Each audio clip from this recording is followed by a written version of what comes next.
Testing 1, 2, 3. Testing 1, 2, 3. Meters here. I was getting meters there.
don't know if we're live or not.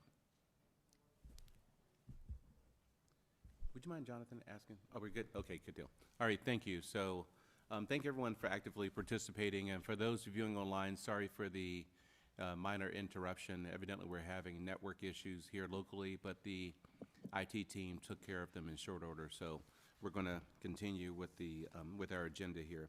So, Mr. President, if you don't mind giving your report, I'd appreciate it. Thank you. Thank you, Rector Smith, and good morning, board members. Appreciate seeing you here this morning. And I really appreciate Rector Smith having started the tradition of hearing from students first. That is why we're here. It kind of grounds us, right, in higher education and what we want to see with our students. Although I will say, following up Winter and Ella's comments, they set a nice high bar for me to clear this morning. So again, I appreciate us leading that way. In beginning my report, I'd like to start with addressing the topic of diversity, equity, and inclusion, or DEI, as this has been a national and state focus in recent months. And there have been several executive orders from the President of the United States, along with guidance through a federal Department of Education Dear Colleague letter concerning the administration of DEI at any organization that receives federal funding. And Radford University does receive federal funding primarily through the Pell Grants that are awarded to its students, of which 44% of our students are supported by Pell. We have reviewed the executive orders in Dear Colleague letter, and we believe that we are already broadly in compliance with the stated expectations of those orders and the Dear Colleague letter. To place our review in context, we have received some guidance from the Attorney General's office. We've been kept informed through Chev and leadership at Virginia's other universities, so we're not proceeding without advice, and we are evaluating the implications for these orders in the most informed way possible. Through audits of websites and other materials, we are working to ensure all communications, programs, and practices are compliant with these federal directives. For placing these in the context of Radford University, it is our deeply held value across the institution that we support all students in being successful without discrimination against anyone or any group. In fact, our mission states that we are dedicated to the creation and dissemination of knowledge, empowering students from diverse backgrounds by providing transformative educational experiences within and beyond the classroom. That is a constructive mission and not discriminatory in focus. Now, I cannot speak to the decades prior to the 1960s, but certainly in recent decades, Radford University has not used race, color, or country of origin in admissions or other administrative processes. All of our organizations, programs, and events have always been intended to be open to all students, and we will make sure to promote that they are, in fact, open to all students. We received guidance from Secretary Gadara about DEI programs, and she stated that adherence to federal law and the provision of a school environment free from discrimination for every student remains paramount, which is consistent with our beliefs, our mission, and our functioning as an institution of higher education. We will continue to audit our systems and proactively educate our community to ensure that we remain in compliance with current federal and state requirements and any future changes to those laws. Now, moving on in my report towards university performance areas, as you heard from Rector Smith earlier and also through the committee meetings yesterday, we are making significant leaps forward across all aspects of university operations. While I will take the opportunity to mention some of those to you this morning, these are not my accomplishments.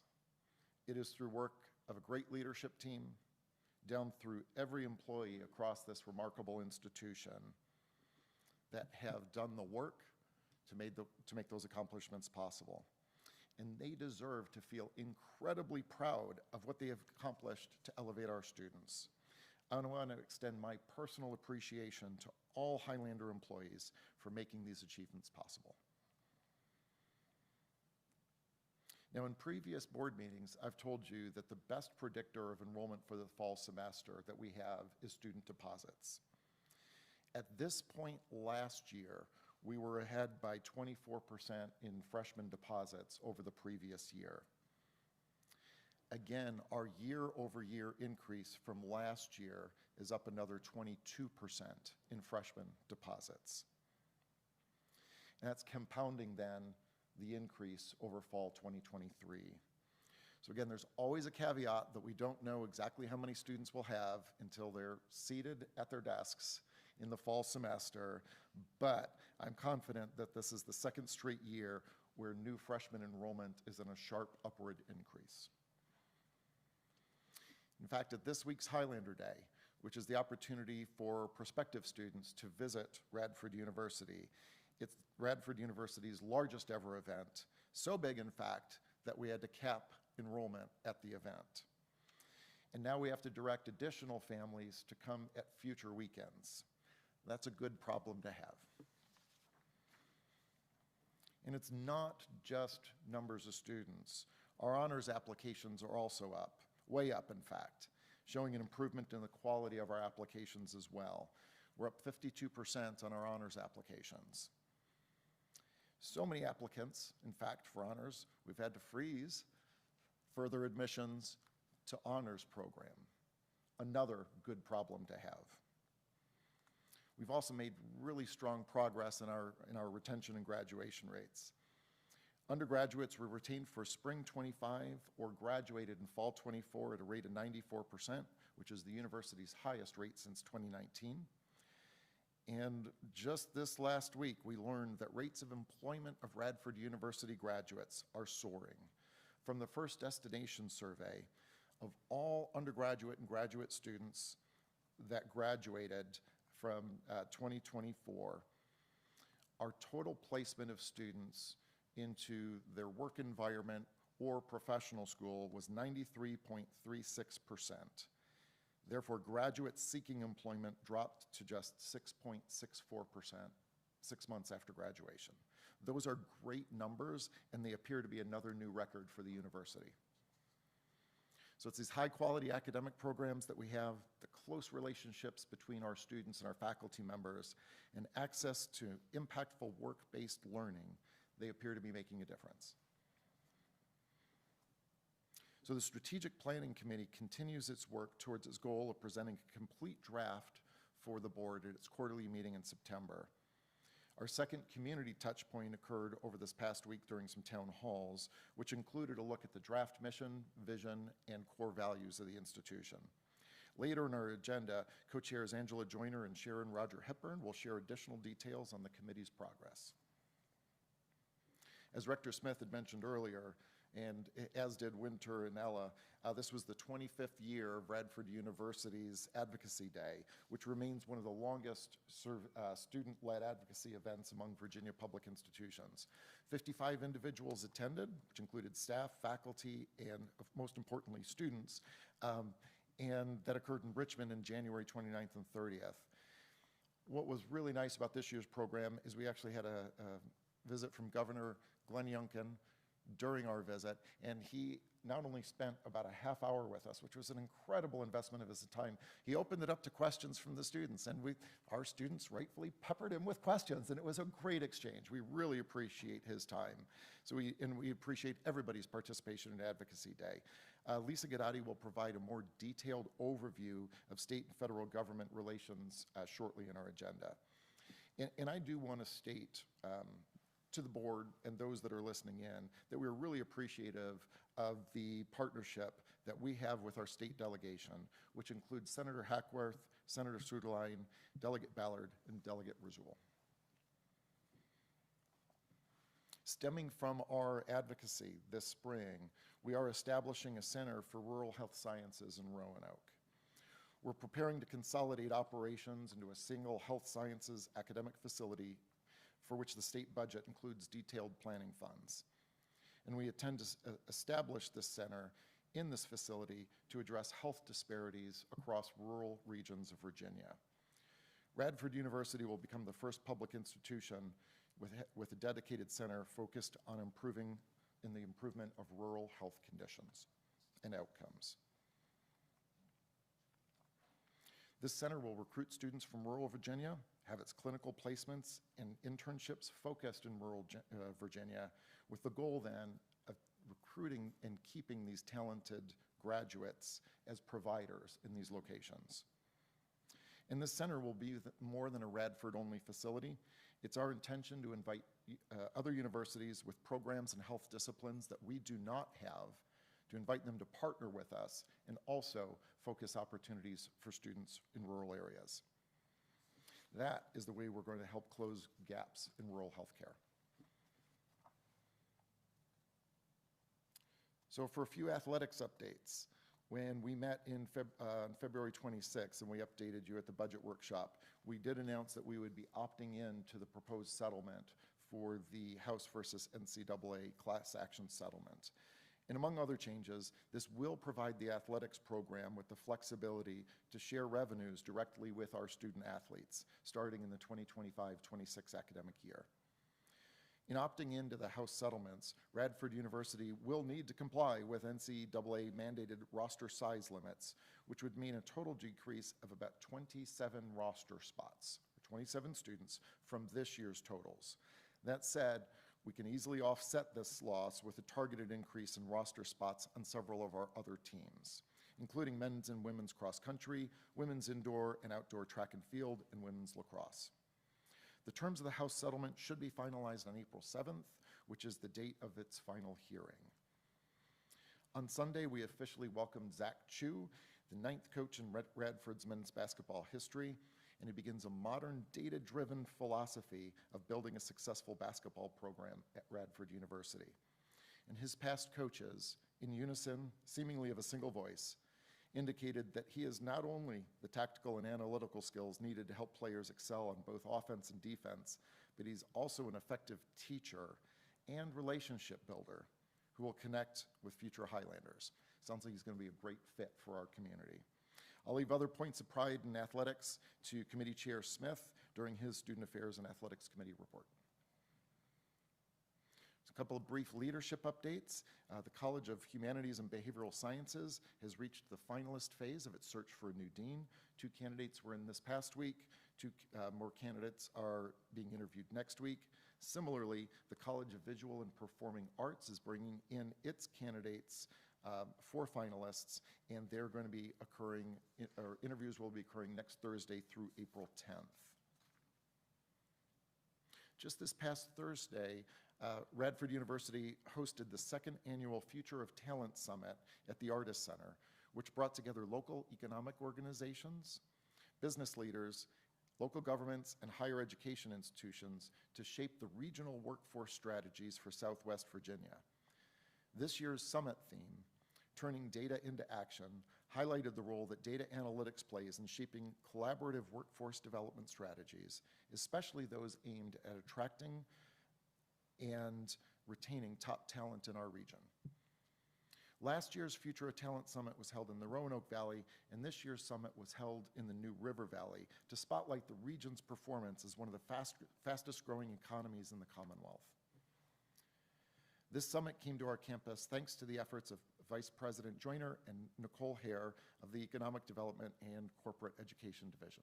Thank you very much for bringing them here. And as I stated, the summit was held in the Artist Center, and the participants were wowed by the Artist Center. Welcome others to hold events there as well. A couple of recent academic points of pride. Eminent professor of anthropological science, Dr. Donna Boyd, was deployed by the U.S. National Disaster Medical System, the Disaster Mortuary Operations Response Team, to assist with the collision emergency response from January 29th, which occurred between American Airlines Flight 5342 and an Army helicopter over the Potomac River. Dr. Boyd joined the District of Columbia office and the Chief Medical Examiner to lead in the 4-day mission to recover and identify victims of the crash. I thank her for her leadership and service through this tragedy. The mock trial team, which is led by Don Martin, completed the most decorated system ever. Now, this is not in my notes. I believe they have been competing now for just 3 years. Just this year, After 3 years, they were invited to 3 competitions. They didn't just participate. Remember, they had to get invited to go. They did. They qualified. The team competed in the American Mock Trial Association regional final in February, where Adam Hams, Sarah Norman, and Talia Wilson were selected for the competition's Outstanding Witness Awards. And additionally, Radford's team earned the Spirit of the AMTA Award, which is given to the team that best exemplifies the ideals of honesty, civilian, and fair play. They brought our culture of care to the national stage. Radford then earned a berth into the opening round of the 2025 AMTA National Championship as just one of 18 institutions to compete in that tournament bracket in South Carolina this past weekend. Now, reflecting on the past few months, Radford University has achieved extraordinary outcomes in a very short window of time. Students and employees deserve to feel proud of the accomplishments that they have achieved and of the culture of care that they are building to support the success of every Highlander. Rector Smith, that is my report. Great. Thank you, Mr. President. Greatly appreciate it. Any questions, or is everyone in a good place? Good. Thank you. All right. Next, moving to our legislative update, Ms. Lisa Gadati. Lisa? Good morning, Rector Smith, members of the board. My government relations report today will focus on the 2025 General Assembly session, state action to address the impact of federal workforce and funding reductions on the Commonwealth, the 2025 elections, and leadership changes in the Youngkin administration. So the 2025 General Assembly adjourned on time with a budget at the end of February, and the General Assembly will return to Richmond on April 2nd for the reconvened session to consider and act on the governor's proposed amendments and vetoes. Unless it is a 7-day bill, the governor has 30 days from adjournment to act, and his options are to sign, propose amendments, veto, or do nothing, in which case it becomes law. The clock is ticking, and this year's deadline is 11:59 p.m. this coming Monday. And the governor started acting on legislation by signing 180 bills on Wednesday. Overall, the General Assembly's budget placed an emphasis on providing one-time funds in the current fiscal year due to concerns about federal impacts on the Commonwealth and the availability of significant one-time resources. At their respective annual retreats last November, Money Committee staff highlighted a very limited amount of projected ongoing revenue that can be appropriated by the 2025 General Assembly and their concerns about maintaining structural integrity of the budget in future years. And so that's why we saw the one-time resources that Vice President Hoover mentioned during his presentation yesterday. While there's a large volume of higher education bills introduced during this year's session, many were favorably amended or did not advance. I'm only going to highlight a few bills in the interest of time, and all of the bills I mentioned are pending action by the governor, so that they've been passed by the General Assembly, but the governor has not acted on them yet. So of interest to governing boards, the Board of Visitors of each public institution will be required to appoint a non-voting advisory faculty representative, which is currently permissive under existing law, and also appoint a non-voting advisory staff representative to the board. The bill requires these representatives to be elected by the faculty and staff of the institution, respectively, in the manner that such faculty and staff members deem appropriate. Current law requires the advisory faculty representative to be chosen from individuals elected by the faculty or the institution's faculty senate or its equivalent. The bill also clarifies that any vacancy of such an advisory representative shall be filled in the same manner as the original selection, whether the vacancy occurs by expiration of a term or otherwise. So similar legislation was passed by the 2024 General Assembly last year, but later vetoed by the governor. In an effort to enhance governing board transparency, a bill passed that requires SHEV in consultation with others to work with public institutions and technology experts to develop standards to provide the public with real-time access to not just board meetings, but also committee meetings and board retreats. It also touches on archiving meeting recordings and taking minutes. Recommended statutory policy changes are due to the General Assembly by November of this year. And subject to reenactment by the 2026 General Assembly, the standards will be implemented by public institutions by July 1, 2026. So clearly, technology works when technology is great when it works. So as we saw today and we've seen in other meetings, there's some challenges that need to be discussed by this work group in the interim. So we heard a lot of conversation from the General Assembly last summer about the Virginia Military Survivors and Dependents Education Program, VMSTEP. But the only VMSTEP legislation introduced this year establishes reporting requirements for the Department of Veterans Services and SHEV, and the General Assembly didn't restrict eligibility or make any other programmatic changes. Addressing campus food insecurity continues to be a priority of the General Assembly, and legislation passed that requires public institutions to ensure that SNAP information being developed by the Department of Social Services is provided to students and included in orientation materials, and that social services is also directed to provide information, resources, and education to certain public institution employees regarding opportunities to assist students with completing SNAP applications.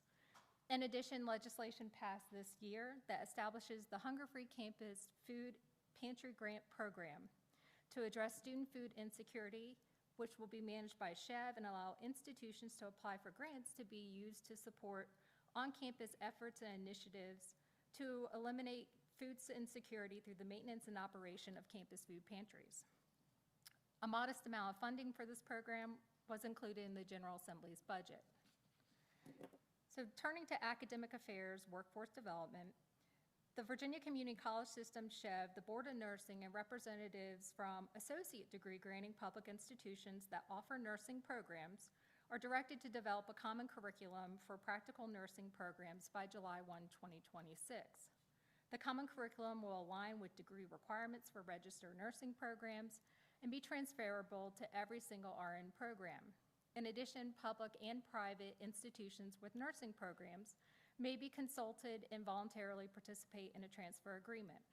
The legislation also specifies that VCCS, SHEV, and each public institution offering a nursing program are directed to establish a pathway of stackable nursing credentials that consist of a practical nursing to RN to BSN nursing program pathway.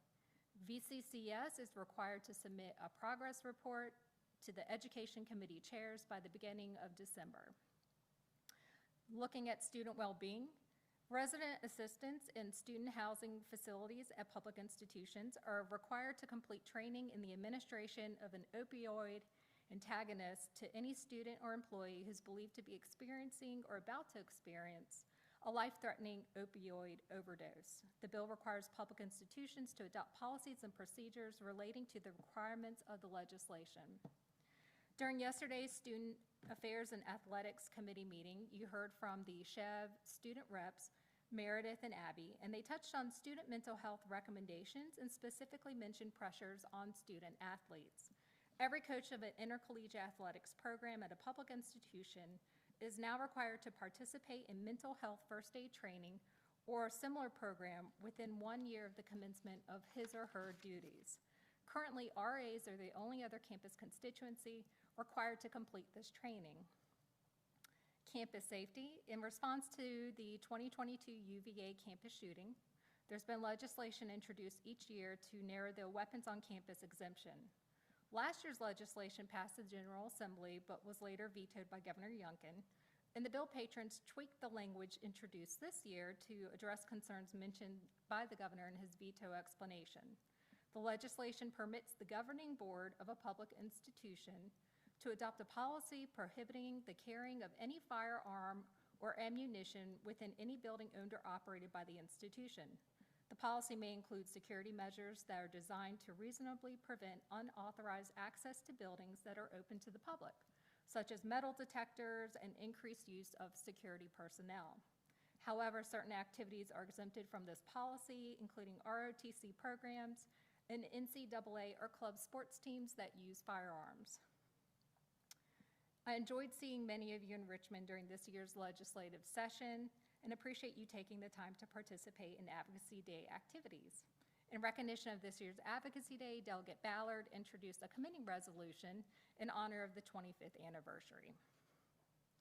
So turning now to state conversations on federal workforce and funding reductions and the impact to the Commonwealth, the General Assembly is taking proactive measures to position the Commonwealth and respond to the changes happening in Washington, D.C. Virginia is going to be disproportionately impacted given our proximity to D.C., the number of Virginians employed by the federal government, and number of federal employees who work in Virginia. And Virginia businesses, individuals, and local governments are supported by federal spending.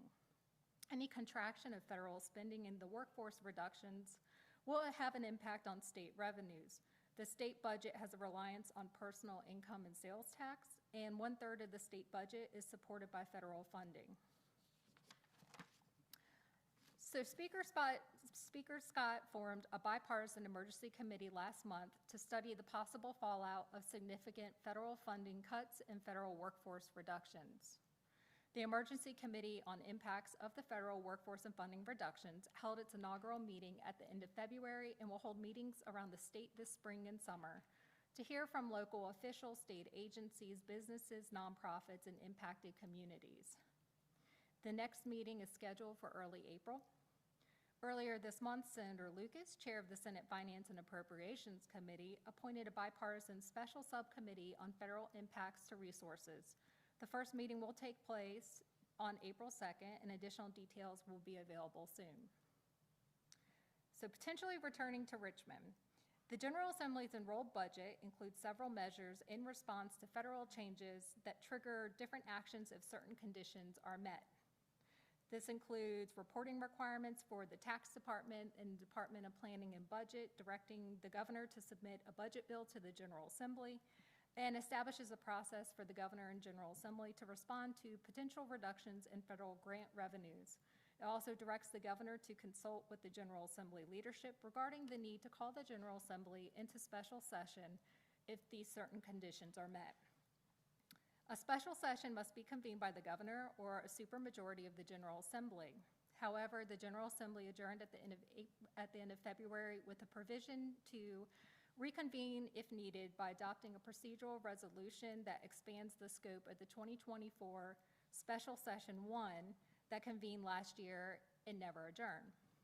So the procedural resolution allows the General Assembly to consider bills or joint resolutions addressing the impacts on the Commonwealth, its budget, and services due to the layoffs, firings, or reductions enforced by federal government, change to federal government programs, actions of the Department of Government Efficiency, and other actions affecting the Commonwealth relating to the federal budget.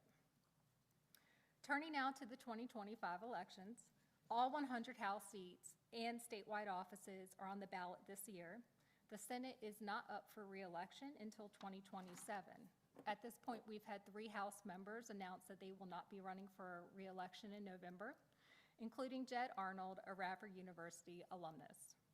I anticipate we will have additional announcements made between now and the reconvened session for House members who plan on retiring. Monday was the first day that statewide candidates can turn in the signatures required for them to appear on the primary ballot in June. In the interest of time, I won't go into details on the statewide races, but there are a couple items of notes.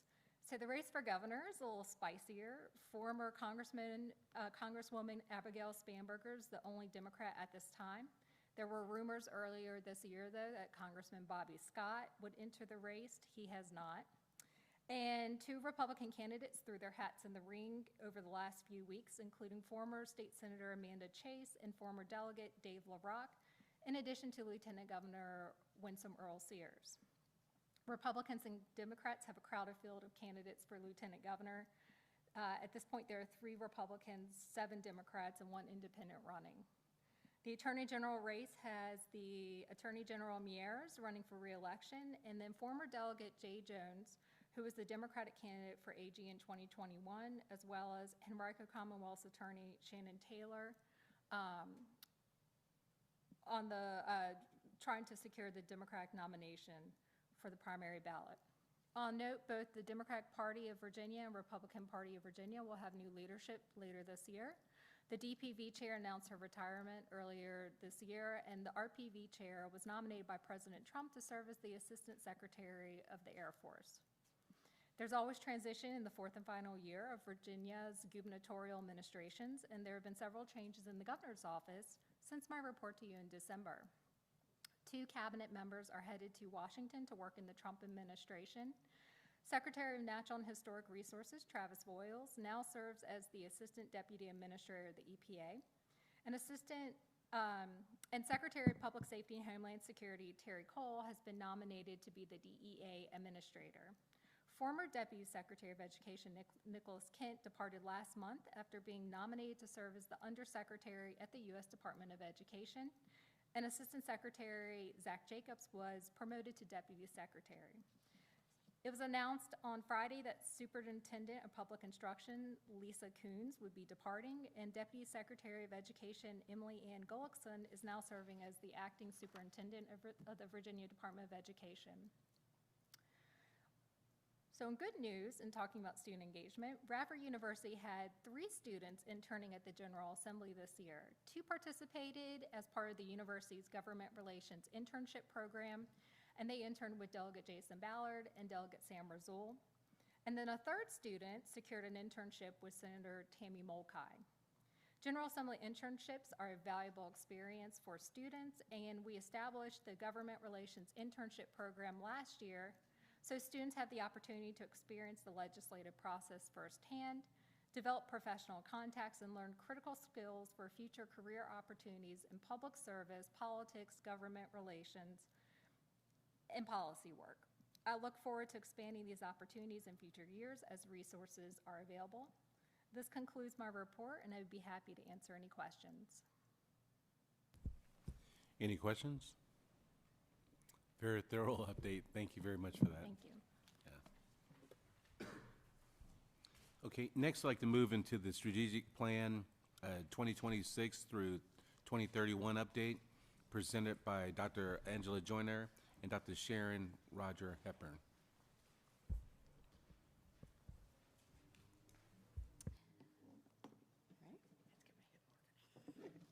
Good morning. Thank you, Rector. You okay over there, champ?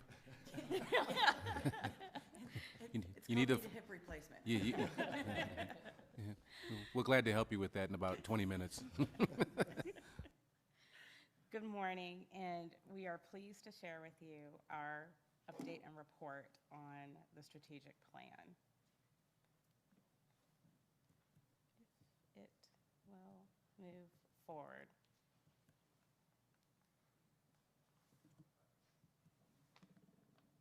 Well, while we're getting the slides moving, we'll tell you what we'll talk about this morning. So we're going to share with you the progress that we have made since we last met in December. We kicked off the project in September, and we are about midway through the project, which we're really excited about. We have been meeting with Siegel, our consultant, who is helping to facilitate not only our sessions, but also the conversations that we've had. Leading up to our conversation today, there will be 4 things that we will be sharing with you. 1, the progress and next steps. 2, we shared with you about, in December, the groups that we had.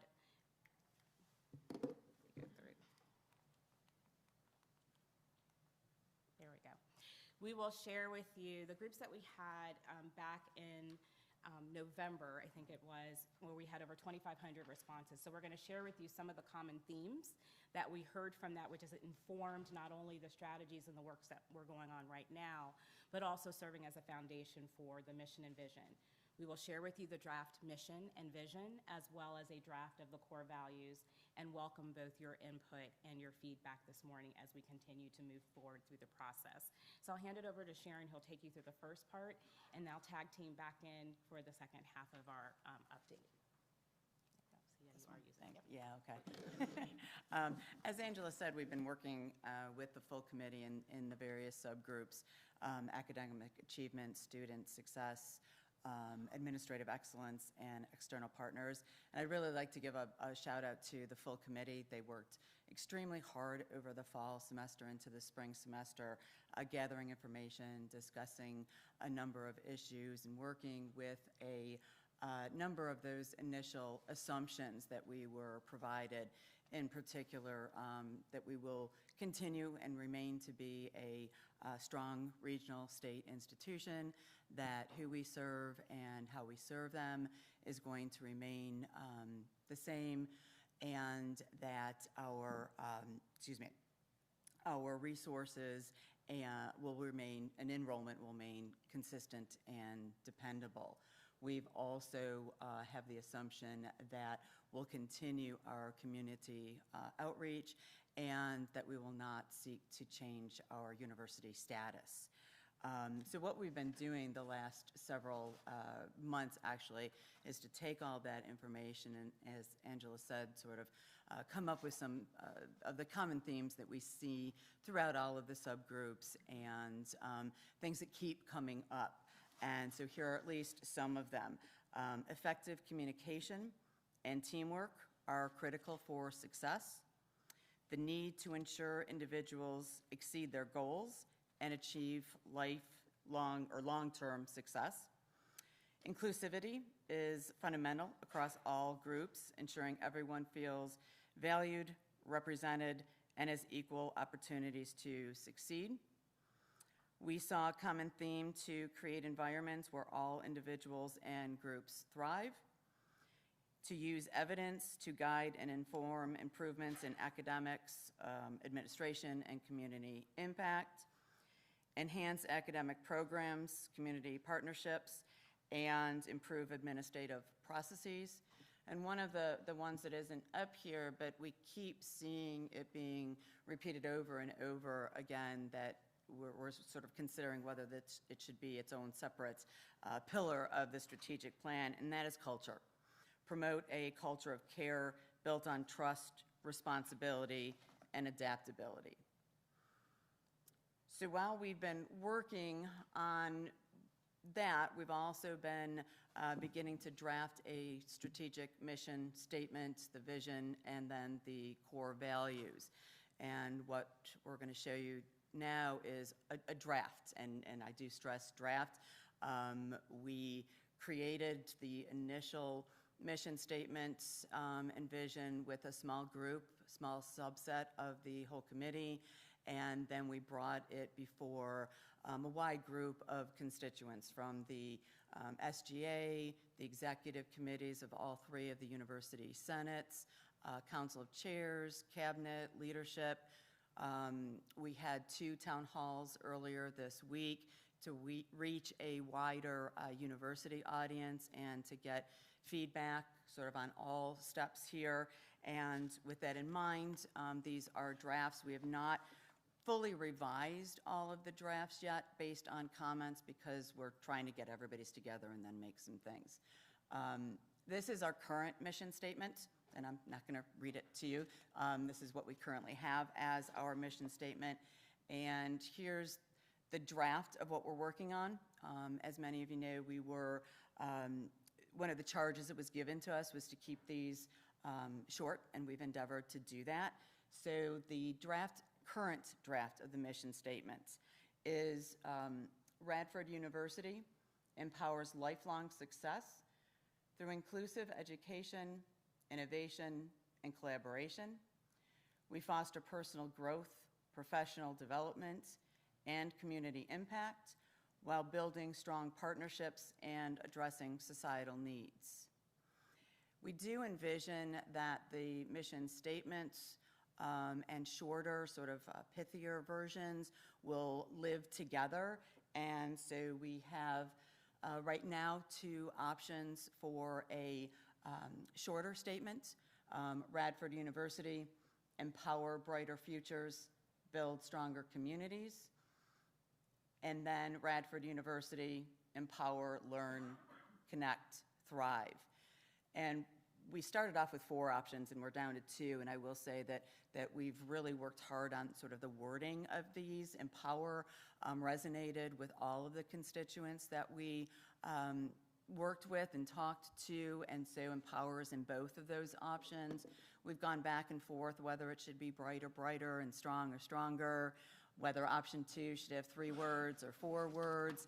You can see we've landed for now on 4 words because each of them really resonated with the various groups that we talked to, and we didn't didn't feel that we were able to eliminate any of them to sort of go to 3, so we're at 4 now. And I think at this point, we're going to, Yep, we'd love to get yeah. initial feedback, visceral reaction, anything that might be missing, because we consider the board as one of our constituents. And so we wanted to make sure we got the campus input, including our alumni, as well as yours. I think I was a little too anxious in hitting the green button here, so. So I'll ask my anyone? Rector Smith, as soon as I saw number 2, I was like, that's amazing. So without picking either one of those, I like to applaud you on going the path of less is more, right? Because I actually attended a session, I guess just short of a year ago, when they got together a lot of college presidents, professors, and also board members, and they asked everyone to stand up if they have read their mission statement before. So everybody in the room stood up. So they said, okay, if you can recite verbatim your mission statement, please stay standing. And a little bit more than 3/4 of the room sat down, myself included, right? So, I mean, I had read it, but it was so verbose that I couldn't remember everything word for word. This That one, allows it. right? Well, there you go. There you go. There you go. I could read it off the paper with the best of them, but the being able to recite it without the paper was a little challenging. So, congratulations to getting to less is more, and the fact that it's actually still meaningful, and you didn't lose anything in that. So, thank Trust you. me, that's really hard for a faculty member to do. Through this whole process. No comment. Cut words, no. Other thoughts? Everyone's in a good place? Okay, all right, good deal. Thank you. Okay, so we'll shift to the vision statement. And so very similar to what Sharon had shared, we've gone through the very similar process with our vision, forward-looking, really thinking about not only what the feeling that it might evoke, but capturing who we think we will be, not just within our strategic plan horizon, which is 6 years, but 10 to 15 years from now. This is our current statement that we currently had that came out of the previous strategic plan back in 2016. We are still, what I'm going to share with you is 2 drafts. They are, I will preface them that these are longer, so we are still working to get them to pithier, shorter statements, and also a short statement for the vision statement. I will not read our current, but I will read the other 2 so that we could see what that means. And again, we are still getting that feedback. So at Radford University, we envision a future as an educational institution with an unwavering commitment to service and fostering a culture of care, connection, and compassion, where every person is seen and heard in our close-knit community. We see a future learning environment where every student has distinctive and personalized experiential learning opportunities. We will focus on meeting the evolving needs of individuals in our region, as well as empowering our communities to thrive in a rapidly changing world. I'll read the second statement. At Radford University, we strive to cultivate a dynamic, inclusive learning environment where innovation, empathy, and collaboration thrive. Our vision is to empower students to realize their fullest potential through personalized hands-on experiences while fostering a community that celebrates mutual respect and lifelong learning. We are dedicated to shaping individuals who are prepared to address the challenges of an ever-evolving world, all while staying deeply connected to the needs of our region and the global community. So we don't have them shortened yet, and we don't have a short statement, but those are the 2 that we have been working through and taken as consideration to our constituents and have received feedback. And so I will open it up for initial reactions. We already understand they need to be shorter, but outside I like of that. vision option number 2 because it is more about what we're striving to do, and that's really what a vision statement is all about, is where we're going in the future. So I think it says everything that we're trying to achieve. Thank you. Other comments, thoughts? Anything missing? Mr. Rector, this is, I like option 2 as well. Both of them are great, but I would maybe suggest, and I love the focus on the region, and I would not take that away at all, but I would add the Commonwealth as well, just to reinforce Yeah.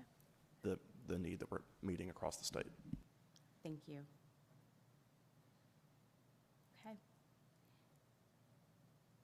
All right, if you had other comments, feel free to reach out to us. I'm going to move forward to our core values. Currently, we have 7: student empowerment and success, excellence, inclusiveness, innovation, community, intellectual freedom, and sustainability. I won't read the details underneath, but we had a long conversation about each of these, what they mean and what continues to resonate. And in light of the mission and vision statement and where we currently are today, what might we evolve with our core values as we move forward? And so for consideration, we have 6 core values. Empowerment, engaging and supporting our students, staff, and faculty in the discovery and resilient pursuit of their own unique paths. Culture of care, we provide students, staff, and faculty with the opportunities and resources necessary to enjoy a personalized experience that supports their well-being through care and compassion. Inclusiveness, we kept that the same. I think we might have modified it a little bit. Committed to spirit, cooperation, collaboration, and embracing honoring the diversity of our community. Community, we foster relationships and a culture of service and sustainability within and beyond our university community. Intellectual freedom stayed the same. And innovation, we modified slightly. We inspire and support creativity through hands-on experiences, scholarship, service, and research. What we took out or what we embedded in other places is excellence and sustainability. And so what you won't see today is the initial strategies, actions, and objectives and goals where those are coming through as specific strategies and areas of focus rather than a specific core value. And so I open it up for comments, questions, or discussion. Rector Smith, I like those. I like seeing that word research, which I was searching for in the other documents, because that's, I think, an important piece of being at Radford, and the hands-on learning. So just so those 2 things are incorporated somewhere, I think that speaks volumes for Radford. Thank you. For myself, maybe I'm missing it here, but thank you, sir. You get the assist. Sorry, David. Yeah. I thought of engagement, right? So I think that one of the university's superpowers is the professor's ability to engage and connect with our students. And that is something that I experienced back when I graduated in the mid-'80s, and my daughter experienced when she by the time she graduated in 2019. So I think all of these are great, but I do believe that I would not want to lose what I consider to be, I use superpowers, or maybe it's like secret sauce, of the university, is our never-ending ability to engage and connect with our students. We heard that yesterday on our tours, and we've heard it many years. So I don't know where that would fit in or if it would fit in, but I'd like to ask for some consideration with regards to that, because when you talk about the university, part of it's the beauty of the university and the surroundings, and then, battling that is the connections with the students and the faculty.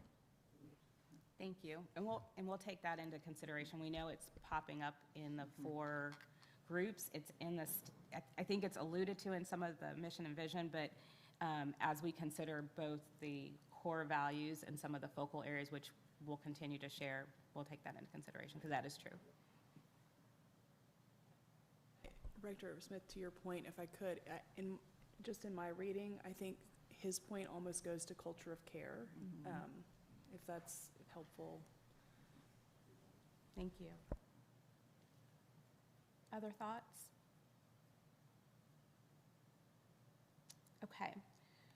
So the road ahead of us, just to give you some perspective, we are continuing to evolve the mission, vision, and core values. We anticipate that these will continue to evolve until we bring you the full plan for consideration in September. It's kind of a top-down, bottoms-up, and continuing as we're checking through. Our committee and our smaller committee is now going to go through the strategies, goals, imperatives, and actions that were developed from the 4 committees, we're looking for overlap and then trying to synthesize those down, sharing them with our broader community and cabinet and folks to ensure that we have a focused group of strategies and the metrics alongside of those, as well as the resources and impact that those strategies might have to give us the opportunity then to prioritize those strategies into themes. So we'll be doing that work for the next few months, as well as now starting to put all of the pieces together so that we have a working draft as we're going through and checking all of those pieces. We will reconvene our full committee in August when we get back so that we can then prepare the campus to provide you our submitted recommendation for the strategic plan in September. You'll approve in this December meeting, and we'll begin implementation in January. The nice thing about this timing, it also will align with our next budget development cycle in September, and so we'll be able to marry up both the budget request as well as what we have here to ensure that what we're providing supports the strategies with resources, capacity, impact, and prioritization for the university. And so we've been thrilled and honored to serve as the chairs. This is one of the most exciting things we get to do, is help facilitate chartering what the university is going to look like over the next 10 to 15 years. And we are deeply appreciative of the team, but also all of our constituents who have come out, whether it's at the town hall, the focus groups, the students that have been engaged, the sidebar coffee chats that we've had with people pulling us aside and advocating for things to be in the plan. But it's been no small feat, although we keep saying it's 6 months. The teams have spent about 4 or 5 hours every other Friday to be able to get us to the point we are. So every word has been chosen, and we appreciate your input as constituents, and we look forward to bringing you something in the fall, but we will be continuing to touch base with you at your June meeting and potentially having a training in July at your retreat. And that concludes our update. Great. Thank you for the update and your hard work. Greatly appreciate it. Thank you both. Okay, folks, what we're going to do here, I kind of been bouncing back and forth. Why don't we take a 10-minute break before we get into committee updates? Because I'd rather for us to keep moving through the committee updates versus stopping our momentum halfway through. So it's currently 10:12. So if we can come back at 10:22, and we'll jump right in with the first committee update by Ms. Jeannie Armitrout. Okay? So talk to you 22 after the hour.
All right, thank you, and thank you everyone for coming back promptly from the break. I greatly appreciate that. Now we're going to go into the segment for our committee updates, and leading us off will be Ms. Jeannie Armentrout, who oversees the Academic Excellence and Student Success Committee. So, Jeannie? Thank you, Rector Smith. First, I would like to thank the rector, the faculty, staff, and students who allowed the board to tour the Artist College of Science and Technology. It was amazing. We were able to see faculty and students working side by side on research projects in anthropology, chemistry, and computer science, to name a few.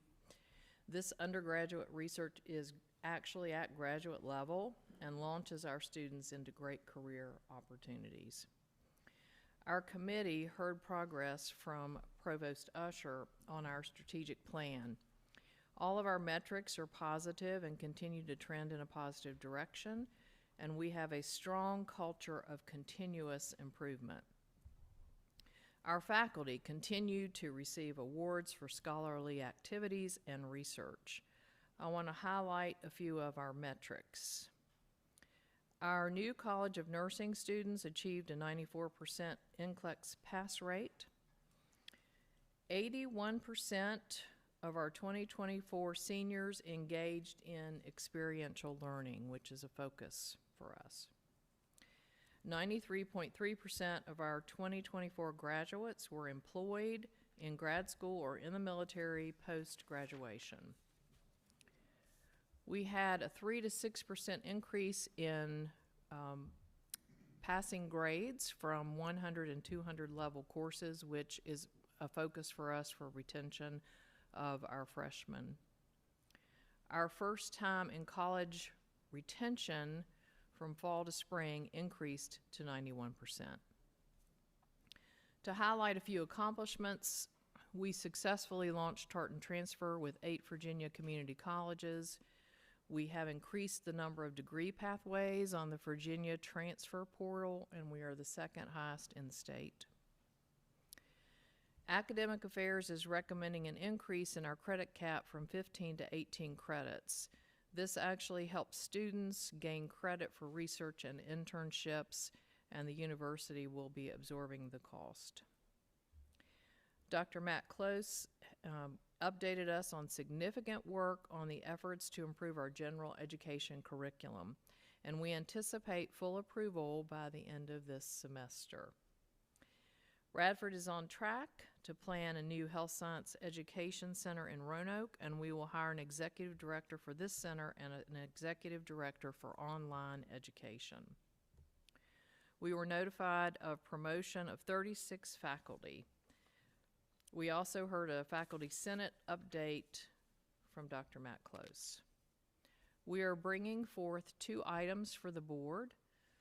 The first, which is on page 6 of your materials, is to approve tenure for 13 faculty. Do we want to take that one? Yes. Okay, can I have a motion, please? Can I have a second? All in favor? Aye. Anyone opposed? Thank you. Absolutely. And the second is to approve a new Master's of Science in Clinical Psychology, which is on page 8 of your materials. This is really important for our needs, mental health needs in the state of Virginia and beyond. Okay. Once again, can I have a motion, please? And a second? All in favor? Aye. Anyone opposed? And that concludes my report. Great. Thank you very much for that update. A lot of exciting things taking place, and thank you for your leadership in the area. And Matt, thank you for your leadership also in getting the items closed out. Greatly appreciate it. Okay, next we need to move on to the Business Affairs and Audit Committee, led by Dr. Betty Jo Foster. Thank you. Business Affairs and Audit Committee met yesterday and presented the following information items and 2 action items. First, our Auditor of Public Accounts, Mr. David Rasnick, met with us. He's the Audit Director of Higher Ed Programs and Radford University's Project Manager. He provided us with information regarding the ongoing audit of the university's fiscal year 2024 financial statements, including audit objectives, audit plan, and audit roles. He also talked about the independent accountant's report on applying agreed-upon procedures performed on the intercollegiate athletics program as required by the NCAA. Then our university auditor, Mrs. Margaret McManus, gave us a great report on the audit here. I'd like to thank her publicly for her great work here and her staff in doing an internal audit on a daily basis of all the operations, in addition to offering guidance and advice to anyone who needs it on campus. She presented an oral report related to the quarterly review of the university discretionary fund. She provided information on the information technology risk assessment on building infrastructure systems, and an audit report on the fiscal year 2024 university change and petty cash fund reviews. And as always, a follow-up audit status report. And everything looked great and in order, so thank you, Ms. McManus. I will mention also, when I met with Mr. David Rasnick, he was very complimentary of our audit department here at Radford University. Then we had reports in finance and administration from Dr. Robert Hoover, VP for Finance and Administration, and our CFO. He provided capital updates regarding the new proposed medical arts building in Roanoke. The detailed planning funding for that is included in the conference report. We discussed the next steps for that and the timeline. Then we had information in detail about the financial overview for our campus, the fiscal outlook for the future, and we discussed in great detail tuition and fee recommendations with background information and slides. We have 2 action items. Documentation was provided that demonstrates the university is in compliance with its debt management policy. The university is well below the allowable 7% debt burden ratio, while ours is at 2.02%. So the Business Affairs and Audit Committee recommends that the Board of Visitors approve a resolution certifying that the university is in compliance with its debt management policy. Can I have a motion, please? A second? All in favor? Aye. Anyone opposed? So moved. And our second action item, a summary of the proposed 25-26 tuition and fees was provided, so our committee recommends that the Board of Visitors approve a resolution for the proposed 25-26 tuition and fees beginning with the fall 25 semester and thereafter until otherwise adjusted by the Board of Visitors. And this should be on page 42. There was a unanimous vote of approval for that from our committee. Okay, good deal. All right, can I get a motion, please? A second? Second. All in favor? Aye. Anyone opposed? So moved. That concludes our report. Thank you very much, and thank you for your efforts with that. Greatly appreciate it. Next, we're going to transition to Enrollment Management and Brand Equity Committee, led by Mrs. Jennifer Winston-Gilbert. Thank you, Rector Smith. Rector Smith and members of the board, I come bearing good news. Dr. David Perryman delivered the results of the brand perception study the university commissioned this year that looked at how perceptions of Radford's brand has changed over the past 2 years. The study shows prospective students are much more familiar with Radford and overall have a more favorable view of the university. Attributes that are top of mind for prospects include affordability, the beauty of our campus, our position in a desirable location within a tight-knit community where students receive real-world experience and hands-on training. That sounds like a good package to me. The level of Highlander pride has also grown among students, alumni, faculty, and staff. Our committee also got an update on the university's communications plan, which has been tweaked to complement the strategic plan. I am so pleased with the many hours of work that have gone into this space, and I'm excited to see this plan eventually implemented. Dr. Perryman is working on training each division on goal setting and message planning as well, and we're just going to see this orchestrated chorus continue to grow to help students find their place here. On enrollment, and President Danilovich, you often steal a lot of the good news from my committee, but it bears repeating. Dr. Danette Gomez-Bean shared new in-state freshman deposits are up 24%. Out-of-state deposits are also up significantly. New freshman deposits by first-generation students are also up by 21%. The goal and the plan remains to stabilize enrollment over the next 6 years and maintain that student population through healthy enrollment and retention. Our committee also acknowledged Allison Pratt, Associate Vice President of Enrollment Management and Director of Financial Aid, who's moving on to pursue new passions. It's worth noting that it was Allison's work that laid the groundwork and full implementation of the ever-popular Radford Tuition Promise, which allows many students to get a 4-year degree at Radford University free from any financial burden. And Rector Smith, that concludes my report. I'm glad she can give you some material for your opening comments. Thank you for that great report as usual. Greatly appreciate it. And thank you for your leadership, as always. Next, I'd like to move to External Engagement Committee, led by Ms. Lisa Pompa. I'm not sure. Lisa, are you still on with us? Yes? Hear me well. Yeah, we can't. Yes? Can you hear me? Yes, now there you are. We got you. Yes, thank you. Okay, just wanted to ensure. Thank you Yes. so much. Yes. We'll start with Angela Joyner, who did a wonderful review of the Impact Lab in Economic Development. Dr. Joyner provided an update on the action plan. The pricing, market, and program analysis has been complete, and recommendations for the next steps related to pricing and stronger program alignment. The team is focused on delivering on enrollment targets, development projects, and grant commitments.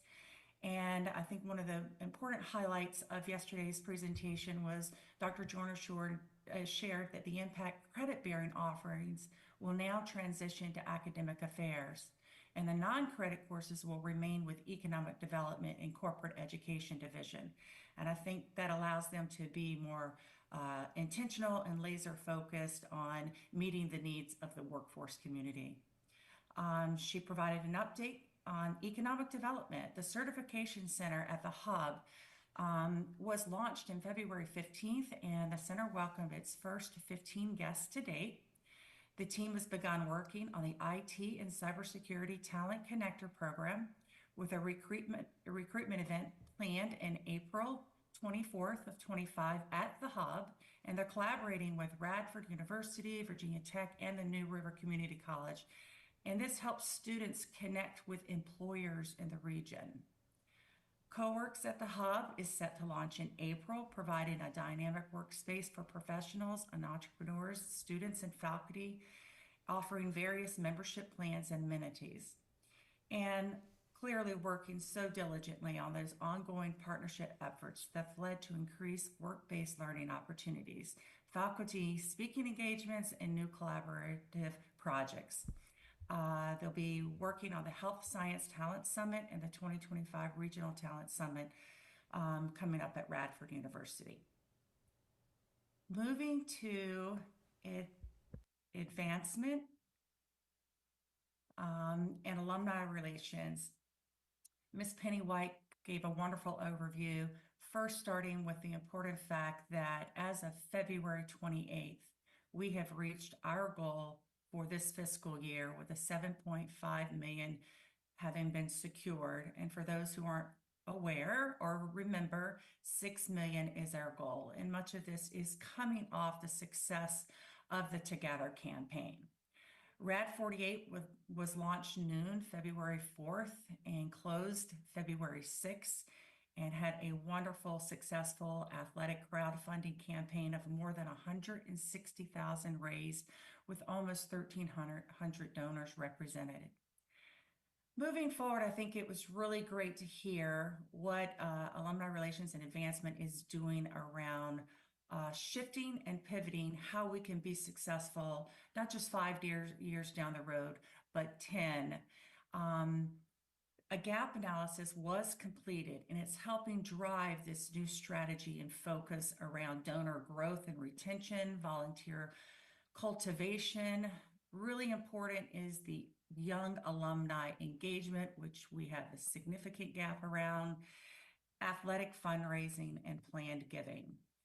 And the strategic communications and digital engagement will be fundamental in achieving the success. And one of the most important things we've talked about this meeting is all of our communications plans from each of the committees. And we're really seeing a really big push around advancement and alumni relations, collaborating with marketing communications. And this is really going to help drive our success. We're improving digital engagement, increase our number of alumni who are engaged volunteers, and cultivate new alumni volunteers, and building a healthy and sustainable pipeline. So you're going to see us move away from certain things like telephone outreach.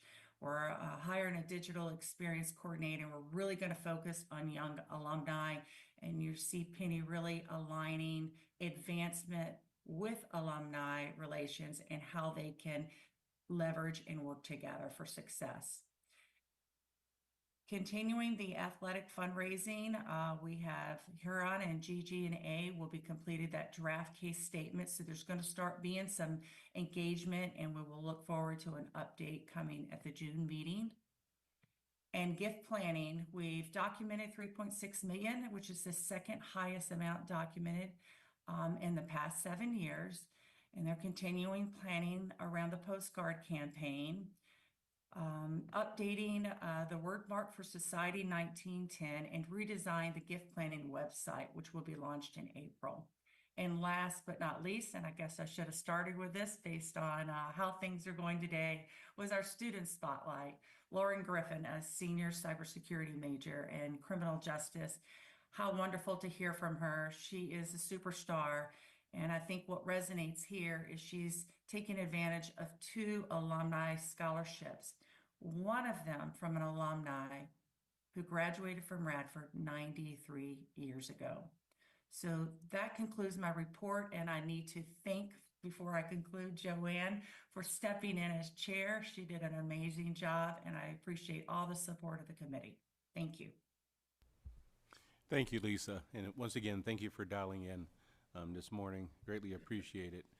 Wow, to think that you can actually put forward a scholarship that exists 93 years later and someone's still taking advantage of it.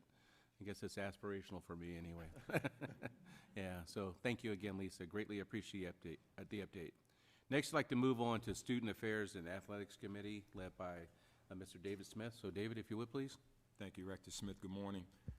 In the area of the Student Government Association, the Student Government Association continues to be deliberate in reestablishing its foundational principles. Active membership has increased to 37 and includes a full cabinet. Our SGA bubbly president, Jada Freeman, wonderfully reported on collaborations with other student organizations and a focus on sustainability. The Senate continues its legislative work related to course syllabi and is promoting safety initiatives and resources through an addition of installments. Again, SGA President Jada Freeman reported that the Event Planning Committee is excited to host Unity Fest on April 12th from 12 to 3 p.m. The committee is also working to raise awareness of Radford University's Career Closet by hosting a fashion show. Our SHEV Student Advisory Committee representatives Abby Green and Meredith Witt have represented Radford University on the Student Advisory Committee of SHEV this year. They provided an overview of the purpose of the Student Advisory Committee of SHEV proceedings and the 4 meetings held. They both served on the Mental Health Subcommittee. The 2 shared discussions around advertising and communication of resources and services, as well as solutions such as adding link trees to Instagram, student interns to run departmental social media, among others. They are collaborating with career and talent development to ensure Radford University students are involved in VTOP's Virginia Intern Day. In the area of student affairs, Dr. Trageser, Vice President for Student Affairs, reported on the progress of the Student Employment Initiative. This work on this enrollment stabilizing tactic of the 2-year goal remains on track toward intended targets. Students employed across the Division of Student Affairs in the fall of 2024 were retained at 98.4%, 4% higher than the incredibly strong all-campus retention rate of 94%. Dr. Trageser shared that students' GPAs consistently increase the longer that they are employed. Data revealed an average GPA of 3.13 after 1 semester of employment, rising to 3.44 after 3 semesters, and even more to 3.67 after 5 semesters of employment. Outstanding work. Career and Talent Development are partnering with Student Affairs to launch the initiative campus-wide in the fall. In the area of intercollegiate athletics, academic excellence, fall semester was highlighted by an overall department GPA of 3.5 and 83% of all student athletes earning a 3.0 GPA or higher. 65% of all student athletes earned a 3.4 GPA or higher, and we had 56 student athletes with a perfect 4.0 GPA, and to boot, all 16, you know what's coming, all 16 varsity programs earned a team GPA of at least 3.0 or higher.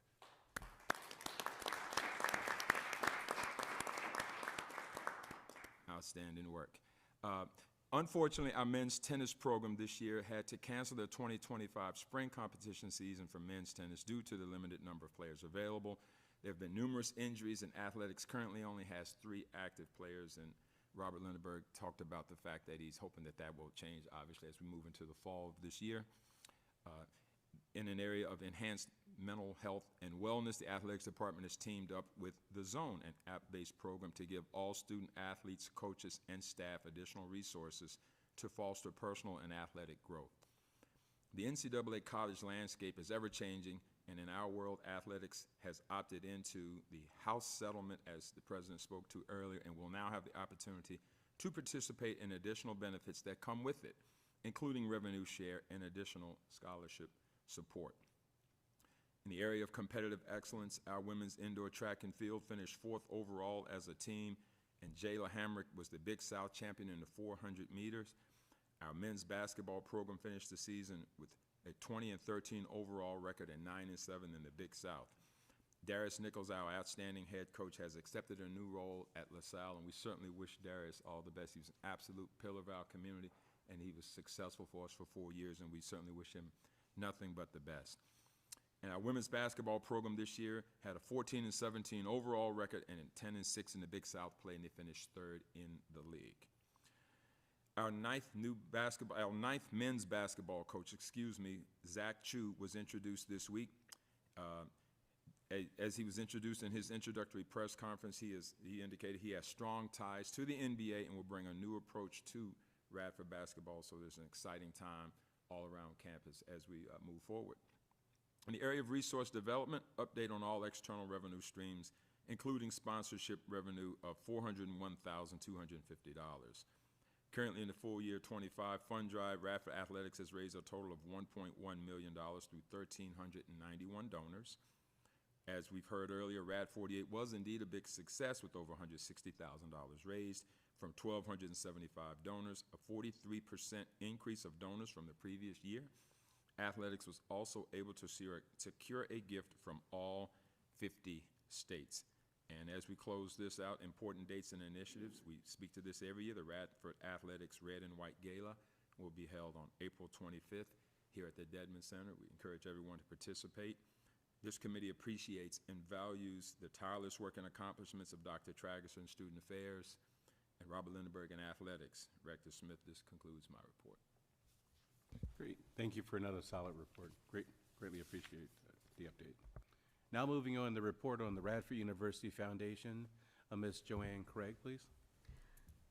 Yes, thank you. The foundation met on Wednesday, so it's a short report, I guess.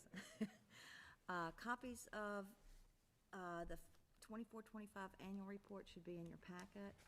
And in addition to that, you should have a copy of the pie chart that shows the asset composition of the foundation's assets. If there's also a 2024 audit report, which is available upon request. If you have any questions on that, I would like to see that. The hotel operations were slow over Christmas break. They've picked up since classes restarted in January. I will say the hotel is working hard to capitalize on events in the region. And during one of our winter storms, when electricity was out, they did open for local people to be able to use the hotel facilities and to experience the hotels. Well, that's kind of a good thing because a lot of people that normally wouldn't probably patron there were able to see some of the benefits of having the hotel in the area. A group of our SMIPO students will be going to New York City in early April. The visit will include stops to the BNY Mellon office, which, as you can see, handles a great deal of the foundation's assets, and Goldman Sachs. BNY Mellon manages most of those, and also at Goldman Sachs, they have a senior employee who is a Radford grad, so that's good. And Dr. Kushik and Carter Turner and John Cox will also join that group in that trip. The Foundation's Executive Committee continues on the search for the CEO position, and they expect to have an announcement in the spring. Jay Kinslow, chair of that committee, is heading that up, so we should hear something soon on that search. And John is with us today, so he's still with us right now, which is good. Thank you. That's the end of my report. Good deal. Thank you for serving as a strong liaison for us. John, thank you for your continued support. Glad to have you here with us today, so look forward to your input here and during our closed session, so thank you. All right, next I'd like to move on to our report from the Board of Visitors from Student Representative, Mr. Anajay Edmonds.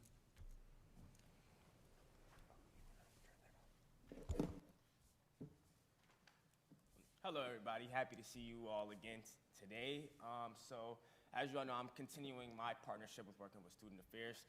Dr. Susan Traeger and Tricia Smith, who have been absolutely wonderful in helping me as we continue our goal to boost student engagement among the entire campus. And as we were doing our research, we found out that, a lot of the students who are not engaged so happen to be students of color. And that began a conversation as to why do we think that that might be the case. And it came down to maybe they feel like they don't have a home here, or maybe they feel like they don't have their place here, so how can we bring it here? And within that, we decided, let me come up with something that I can get us all in a room, all talking, all in a safe space, and that is where we came up with Illuminate, the Black Student Summit. We held it right in this room on March 1st, and it was great. So. The mission of this was to empower our students academically and professionally. I wanted to not just have a place where we were just talking, but striving for a goal. How can I make them better suited as they continue on within their time within the university and their professional lives after school?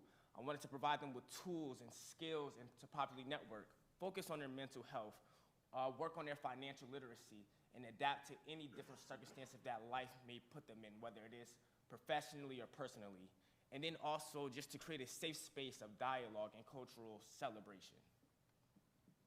And we had some amazing guest speakers come in, some from out of town and some from right here. First, we had Dr. Frederick Douglass Dixon, who came in with some amazing opening remarks.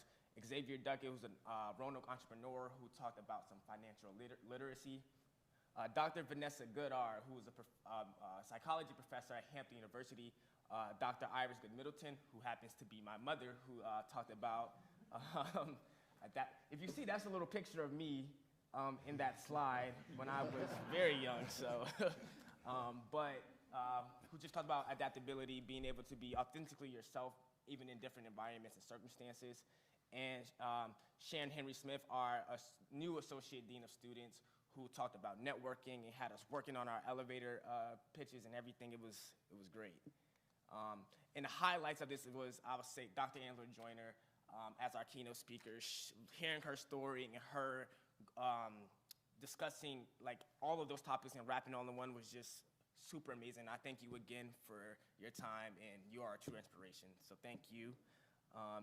The back and forth discussions and the workshops, every workshop that we did went over time because it was a true time to hear back and forth, everybody really, really going deeper into these conversations, these topics, and society and why we're here and why we're here at this institution, why we love it so much. So it was great. And then, like I said, the positive energy from everybody. Everybody came in with an open mind. some of the presenters were sitting in on the other presenters' sessions just to learn more, to grow more. So it was a true, just lovely experience and environment for everybody to come in. Now, I would love for this summit to continue in the future. And one of the ways I can see us growing this is to partner with some organizations. So whether that's BSA, SGA, Diversity Awareness Programming, the NPAC organizations, any of those type of organizations who really want to keep this continuation, I think that would be awesome. Add incentives for students who participate. One thing that I think I would really like to do is to have some type of interning,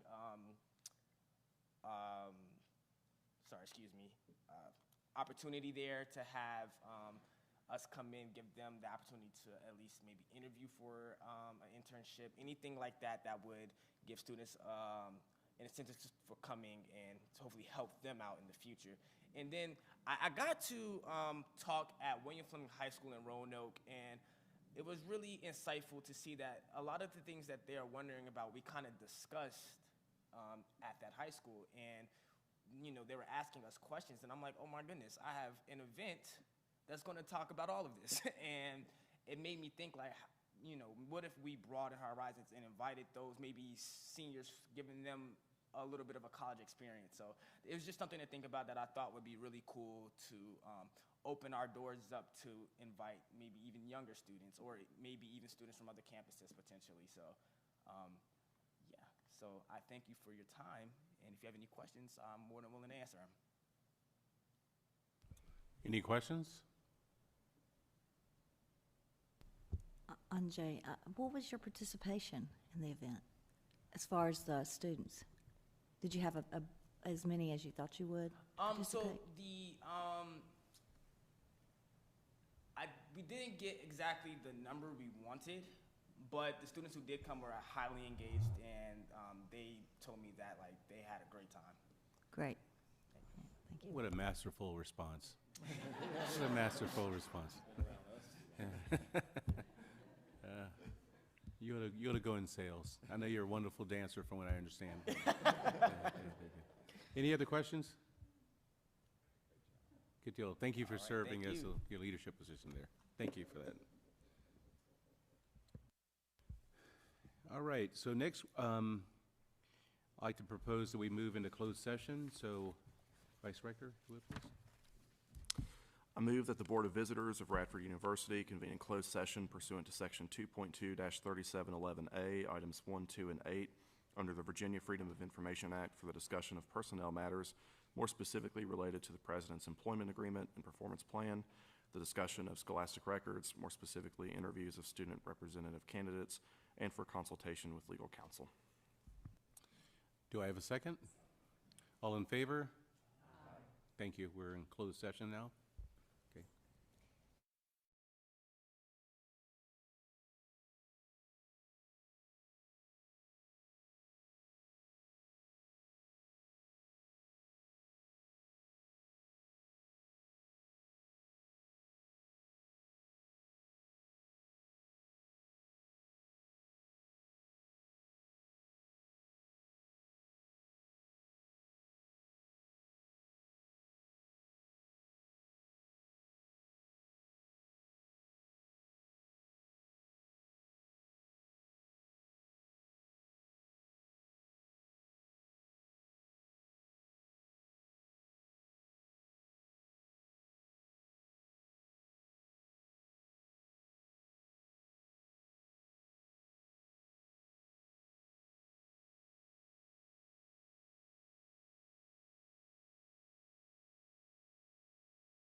All right, we're going to come out of closed session, if you would mind, please.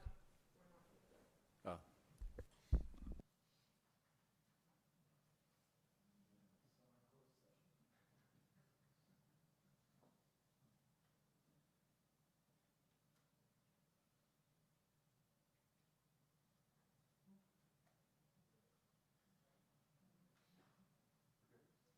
All right.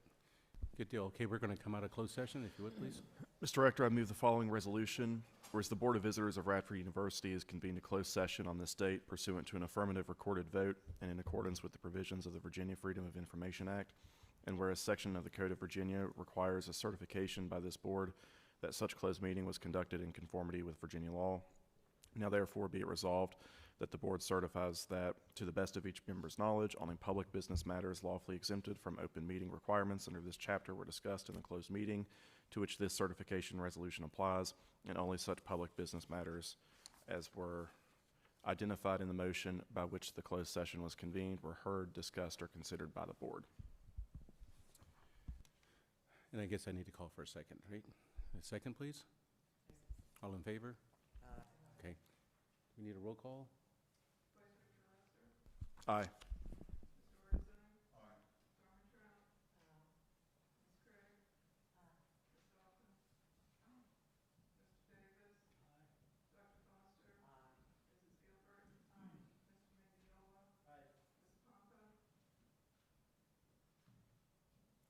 Yes, you, Lisa. She said yes. Got it.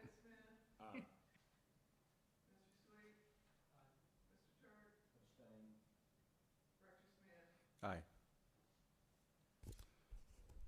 All right, so thank everyone for their active participation during a closed session, greatly appreciated. I'd like to move on here to, I want to see, may I have a motion to elect Dominica Butler as the to serve as a student representative to the Board of Visitors for 2025, 2026. Can I have a second? All in favor? Anyone opposed? Okay, so congratulations to her. Unfortunately, she's not here to accept the good news, but great decision on our part. Okay, next I'd like to move into some upcoming events we have here taking place. David, if you would mind taking us through the nominations for Vice Rector and Rector. Thank you. Thank you, Rector. The nominating committee for the 2025 nominating year is comprised of myself, Dale Artizone, and Betsy Beamer. And thank you both for sharing this role. This board in particular, this committee recognizes the importance of our role in continuing the leadership of the board and its role in supporting the president and the university. To that end, it is also important that each board member recognizes this impact in the policy and protocol to have a nominating process for both rector and vice rector and to partake in this annually. While this is significant, the actual nominating process isn't complicated at all, and this will be the process that we will follow. First of all, today we're announcing the nominating process and have announced the committee. From March 24th through May 4th, members are to think about who they want to serve as officers and contact the person to gauge their interest. On May 5th, I will call for nominations. On May 15th, the nominations will close. Don't worry about trying to remember all this. You'll get more than enough information on it. May 16th through June 4th, the committee will determine which nominations to bring forward. On June 5th, if necessary, our committee will meet and determine, if necessary, final steps. And on June 6th, the final day of our board meeting, we will have the final vote. So you will be communicated this information. So govern yourselves accordingly. It's a very important process. And I think it's important to recognize the work that Marquette has done and the amount of incredible time spent in that capacity. And as we look to name a rector and vice rector, and Tyler as well, we certainly appreciate all that you both have done. You all have raised the bar in this space, and we need to be very sensitive as we nominate next rector and vice rector to understand the incredible amount of responsibility and connectivity with our president, and as it relates to the upward mobility of the university. So we take it very seriously, and I'm sure you all will continue to do that, and we thank you in advance for your participation. Rector? No, thank you, sir. Any questions, anyone? Everyone's in a good place with regards to that? Okay, good deal. And then, so in order to reinforce our commitment to the Commonwealth and also the federal space, Tyler, I'd like for you to read about the resolution. If you could give opening comments to that and then read through it. Sure. Thank you, Mr. Rector. So before the board is a DEI-related resolution. You heard the president indicate in his report earlier today that Radford University is in broad compliance with federal law, state law, and recent federal directives that have come down from the president. And this resolution, in a nutshell, is to certify that we will continue working to ensure that we are in full compliance with those federal directives across the institution from the top to the bottom. So with that, Mr. Director, I'll read the resolution for the record. Whereas Radford University's mission statement provides that it is dedicated to the creation and dissemination of knowledge, empowering students from diverse backgrounds by providing transformative educational experiences within and beyond the classroom. As an inclusive university community, Radford University specializes in cultivating relationships among students, faculty, staff, alumni, and other partners, and in providing a culture of service, support, and engagement. And whereas consistent with the January 21st, 2025 executive order issued by President Donald J. Trump entitled Ending Illegal Discrimination and Restoring Merit-Based Opportunity, Radford University is committed to adhering to the non-discrimination obligations of institutions receiving federal funds by explaining and reiterating existing legal requirements under Title VI of the Civil Rights Act of 1964, the Equal Protection Clause of the United States Constitution, and other federal civil rights laws. And be it resolved, the Radford University Board of Visitors will continue to ensure that only university programs, policies, procedures, and actions that are in compliance with the above referenced executive order and federal and state laws will be sustained. This includes, but is not limited to, admissions, hiring, promotion, compensation, financial aid, scholarships, prizes, administrative support, discipline, housing, graduation ceremonies, and all other aspects of student, academic, and campus life. And be it finally resolved, the President shall update the Board of Visitors on compliance with this resolution within 30 days of the date of this resolution. Well done. Thank you for that. I'd like a motion. So we can vote on this resolution to put it into place. Do I have a motion? Do I have a second? All in favor? Aye. Anyone opposed? All right, so be it. So Tyler, thank you for your active role in terms of assisting me and pulling that together, so greatly appreciate it. Again, thank you for that. All right. So once again, we're in a good place as a university in our conservative practices. I do believe have served us well as we move forward, and we'll continue to move forward in good faith, so that's very good. The next item here, I want to make sure we have a couple of announcements in terms of meeting dates. The next one we have will be June the 5th and 6th. And then the retreat is taking place July 20th through the 22nd, and it will once again be held in Berry Hill. And once again, as we get closer to the date, and then the two following meetings after that, September 11th and 12th, and December 4th and 5th. Okay, once again, you'll receive information, but just so you can block out the space on your calendars. Any other business? One last question. What's Yes. graduation weekend? May 10th. May 10th. Anaji, I guess you do know what the date is, huh? Just ask you. Got that one down. He has a little bit more of a vested interest in that. Okay. All right. Any other new news? Everyone good? All right. Going to move to we adjourn. Thank everyone for their time today and the effort, not only for today's meeting, but also getting us to this point. So we're adjourned. Bye, everyone.